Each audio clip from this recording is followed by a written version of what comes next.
अस्सलाम वालेकुम, नमस्ते, सत्य श्री अकाल। मैं हूं आपका दोस्त मिस्टर अली भोपाली भोपाल से।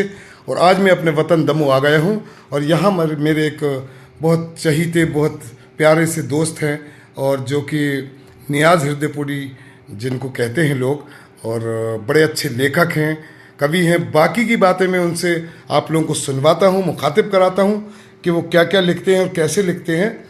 मैं आपको मिलवाता हूँ। अस्सलाम वालेकुम नियाज़ भाई।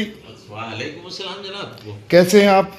दुआएं हैं, अल्लाह करम है भाई। अच्छा, मैं आज आपसे मिलने तो आता ही रहता जी, हूँ, जी। लेकिन स्पेशली आपके बारे में बहुत सारी बातें मेरे दिमाग में स्ट्राइक कर रही हैं, वो मालूमात करने आया हूँ मैं। अरे वाह, क्या बात है। कि जैसे तो मैंने आप सुना है कि आपकी कोई किताब पब्लिश हुई थी, जी जी तो वो कौन सी किताब है जो पब्लिश हुई थी? 2005 में मेरा एक कविता संग्रह जो है जी। अक्स, अच्छा, वो प्रसारित ये हुआ है था। क्या? हाँ जी जी जी अक्स के नाम से? जी, अक्स के जी नाम जी से जी। एक कविता संग्रह मेरा 2005 में प्रकाशित है। और अब दूसरा उसके बाद जो है गजल संग्रह की तैयारी में कर रहा हूँ। जी। लेकिन किताब अगर फैयाज भाई कहूँ तो किताब बड़ा आसान सा नहीं है काम। सुनने में जितना 3 शब्द लगते किताब, हाँ, हाँ। इस किताब की शक्ल में आने में रचनाओं को बहुत वक्त लगता है, बहुत मेहनत होती है और वो बहुत आसान नहीं होती। अच्छा, एक सवाल और है मेरा, बड़े दिन से स्ट्राइक है मेरे दिमाग जी में, जी जी कि आप हृदयपुरी क्यों लिखते हैं? ये आपने बड़ा अच्छा सवाल किया। जैसे अभी आपसे भी मैं बात करूं तो आप भी यही कहेंगे कि मैं भले 25 साल से भोपाल में रह रहा हूं, लेकिन मुझे अपने दमोह वतन से मोहब्बत है। जी जी। तो यही बात यह है कि मैं दमोह के नज़दीक ही 30 किलोमीटर दूर राहाकोटा एक मेरा जन्म स्थान है। जी तो जब मैं पढ़ा करता था पहली दूसरी क्लास में, तो वहाँ मैं जाता था तो वहाँ लिखा रहता था हृदय नगर। जी एक कांजी हाउस था, उस पर लिखा रहता था हृदय नगर। जी। मैंने पूछा कि ये हृदय नगर क्या है, तो बोले नदी के उस पार गढ़ाकोटा है, नदी के इस पार वाला हिस्सा हृदय नगर नगर। है। जी जी और कालांतर में ये दोनों गढ़ाकोटा हो गए। जी जी। जब मैं इस लेखन के क्षेत्र में आया तो अक्सर आपने देखा होगा कि जो लेखक होते हैं उनका एक उपनाम हुआ करता है। जी जी, तखल्लुस है वो आपका। तखल्लुस कहते हैं जी आप जी जी। शायर लोगों को। हाँ, हाँ, तो मैं जी। तो अपने आप को शायर मान नहीं पाता हूँ, क्योंकि ये बड़ी विधा है। तो क्या क्या लिखते हैं आप? तो यूं समझ लीजिए कि मैं लिखना सीख रहा हूँ। लिखता तो मैं कुछ ऐसा नहीं कह सकता हूँ कि मैं हाँ, क्या लिखता हूँ, फिर भी ये बड़ा क्षेत्र है जी। बस ये है कि ख्यालात जो हैं वो जिन अल्फाजों में बयां हो जाते हैं, जी। बस यही लिखना कह लीजिए, आप इसको बोलना कह लीजिए, चाहे जैसा जो भी कहें, इनको अच्छा, जो अच्छा। नाम देना चाहें वो आप दे दें। बस होता ही है कि ये ख्याल कभी कोई चीज सामने से गुजरती है, कोई हादसा होता है, हालात हाजरा पे लिख तो देते हाँ, हैं। उस पे कभी कभी कोई चीज अच्छा, आ जाती है। दूसरी एक बात और खास कि ये अक्स जो आपकी किताब है, जी। इसमें से कुछ अच्छी लाइनें आप सुना दें, मजा आ जाए। ये सवाल एक बार और हुआ था जी। कि किताब से अच्छी लाइन सुना दें। हाँ तो एक रचनाकार के लिए तो ये बड़ा मुश्किल होता है कि चुनना। हाँ, वो तो रचनाओं सभी में अच्छी से- हैं। रचनाओं में से जी, चुनना जी, कि जी। कोई अच्छी सुना हाँ। दे। लेकिन हाँ, बेशक कभी कभी कुछ चीजें दिल को खुद लिखते हैं। हाँ। और खुद भी कई बार लगता है खुद कि को नहीं पसंद यार, ये रहती है। कैसी लिख गई। जैसे तय नहीं होता कि हम क्या लिखना चाह रहे हैं। जी, जी। एक रचना मुझे याद आती है अपने अक्स के अंदर से, जी जी कि यूं कहा है कि ये आदमी से उम्र भर लड़ता रहा। भैया भाई जी सुनिएगा, जी ये आदमी से उम्र भर लड़ता रहा। जी तुम हो नीचे, मैं हूं ऊंचा, जी। कहते कहते मर गया। हाँ हाँ हाँ हाँ ये आदमी से हाँ हाँ उम्र भर लड़ता रहा। हाँ तुम हो नीचे, हाँ मैं हूं ऊंचा, हाँ कहते कहते मर गया। जी। एक चिता की राख जब दूसरे पर जा गिरी, जीते जी जो भेद था, मरते ही वो मिट गया। बहुत शानदार, जिंदाबाद। तो इस तरह से ऐसी कुछ रचनाएं हैं जो याद हैं। एक ऐसी इसी से मिलती जुलती रचना एक और याद आ गई, आप ने याद दिलाया तो। एक हिंदू एक मुसलमान। एक हिंदू एक मुसलमान। देखिए भैया भाई, जी देखिएगा जी जी, इसको- बिल्कुल इसको बिल्कुल। देखिएगा कि मेरा ख्याल जो जिस तरह से मैंने कोशिश की है कहने की, कि एक हिंदू एक मुसलमान, एक जाम से मैं पी गए। जी।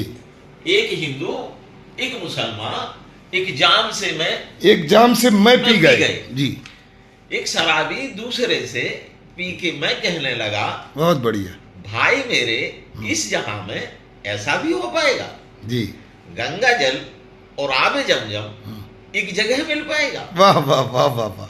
गंगा जल और आबे ये जमजम। शराबी कह रहा है। हाँ, शराबी, दो शराबी आपस में बात कर रहे जी, हैं, जी। तो वो कह रहे हैं कि एक शराबी दूसरे से यूं कह रहा है कि भाई मेरे, इस जहां में ऐसा भी हो पाएगा, जी, गंगा जल और आबे जमजम एक जगह मिल पाएगा। बहुत बढ़िया। प्यास इंसान की बुझाते, जमजम हो या गंगा जल, हाँ हाँ, प्यास इंसान की बुझाते, जमजम हो या या गंगा गंगा जल। जल। बहुत बढ़िया। बात इतनी सी मगर इंसान समझ कब पाएगा। आ मजा आ गया सब। तो ये जो मेरा लेखन था उस समय, जो जज्बाती तौर से मैं लिख रहा था और जो मेरे अंदर ख्याल आते थे उनको ये कविता भी इसमें मौजूद है। बिल्कुल बिल्कुल। नियाज हृदयपुरी साहब, एक सवाल और करना था आपसे जी जी कि ये जो आपकी किताब छपी थी अक्स 2005 में, जी जी। इसका विमोचन वगैरह कराया था या ऐसे ही छप गई थी? अरे ये तो बात ही भूल गया मैं।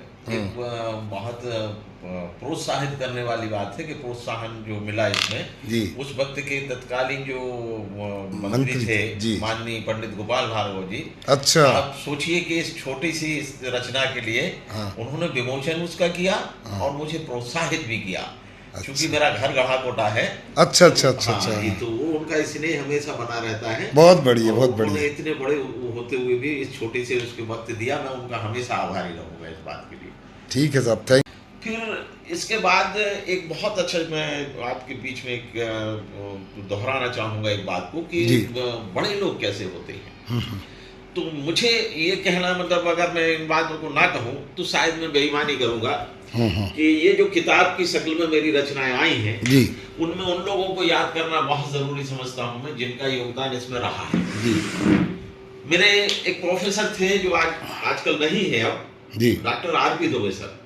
R K. Dubey. R P. Dubey sir chemistry के प्रोफेसर थे, और यूं कहें कि साहित्य क्षेत्र में उन्होंने ही मुझे स्थापित कर दिया। जी जी जी मैं अपनी रचनाएं लिख रहा था, जी उनको सुनाता था जी और वो मुझे दाद देते थे, जी जी जी जी। जबकि मैं यूं ही लिख रहा था।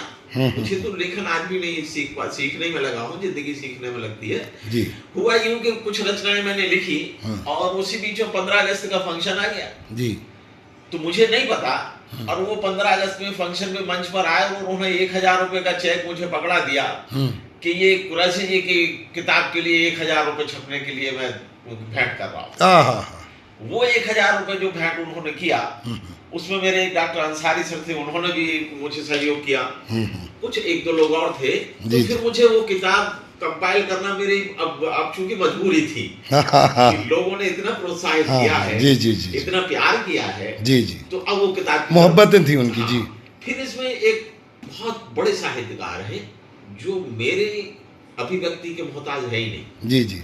डॉक्टर श्याम सुंदर दुबे जी का नाम दमोह क्या पूरा मध्य प्रदेश बिल्कुल का बिल्कुल बिल्कुल और राष्ट्रीय लेवल में जी जी अनेक उत्तरदायित्वों को साहित्य में 20 किताबें उनके नाम से पब्लिश है उनकी। जी जी जी। वो उनको मैं देखता हूँ, उनकी सहजता को देखता हूँ कि जब मैं उनके पास अपनी रचनाएं लेकर गया कि सर इसमें आपको समीक्षा लिखनी है, मैं किताब पब्लिश कराना चाहता हूँ, तो उन्होंने कहा कि मिस्टर कुरैशी आप काहे में लिखते हैं। तो मैंने बिल्कुल अपने भोलेपन से, जैसे कि मैं साहित्य में बहुत ज्यादा जानता ही नहीं, तो मैंने कहा सर आपका काहे से आशय क्या है। तो सर बोले भाई दोहा लिखते हो, सोरठा लिखते हो, चौपाई लिखते हो, गजल लिखते हो, रुआई लिखते हो, लिखा क्या है आप, नज्म लिखते हो, क्या लिखते हो। तो मैंने सर मैं ये सब कुछ नहीं जानता, मेरे अंदर जो आता है वो लिखा, जो विचार मेरे मन में आते हैं वो मैं लिखता हूँ, और जो लिखा है वो आपके समक्ष। बहुत नियाज हृदयपुरी साहब थे ये, और बड़ा कीमती इनका समय है जो आपने मुझे दे दिया है। मैं धन्यवाद करता हूँ नियाज भाई, आपका बहुत बहुत शुक्रिया कि आपने मुझे अपना कीमती समय दिया, क्योंकि अब मुझे मालूम है आप रिटायर हो चुके हैं, फिर भी आपके पास वक्त नहीं है। मैं बड़ा खुशनसीब हूँ कि आपने मुझे इतना टाइम दिया और इंटरव्यू दिया, उसके लिए धन्यवाद। मिलता हूँ नेक्स्ट वीडियो में।